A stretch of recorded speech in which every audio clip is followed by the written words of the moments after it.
BRS BSP కలిసి పనిచేయాలని చెప్పి నిర్ణయించుకున్నాం. సిద్ధాంతపరంగా అనేక విషయాలలో సామీప్యత ఉంది. మేము అమలు చేసినటువంటి దళిత బంధు కానీ, దళిత సంక్షేమానికి ఇచ్చినటువంటిది కానీ, రెసిడెన్షియల్ పాఠశాలలు కానీ, ఇంకా చాలా విషయాలలో బలహీనల గురించి, వీకర్ సెక్షన్ గురించి పనిచేసిన చరిత్ర ఉంది. కాబట్టి దాన్ని అనుసరించుకొని ఒక ప్రతిపాదన వస్తే ఇద్దరం కలిసి ఈరోజు చర్చించడం నేను ప్రవీణ్ గారు వారు హైకమాండ్ కూడా మాట్లాడింది. అక్కడి నుంచి వారి అనుమతి తీసుకొని మేము చర్చలు చేసిన తర్వాత కలిసి పని చేయాలని చెప్పి స్థూలంగా ఒక నిర్ణయానికి వచ్చినాం. పని చేస్తాం కూడా. మిగతా విషయాలు మీకు కావాల్సిన లెక్కలన్నీ రేపు నుండి చెప్తాం. అంటే సీట్ల మీద రేపు అనుకుంటాం కదా.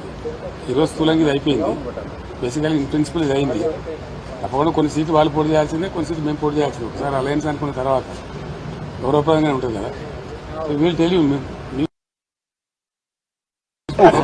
ఒకటైతే తెలియదు సార్, నాగర్ కర్నూలు నుంచి వారు పోటీ పెద్దపల్లి నుంచి చేద్దా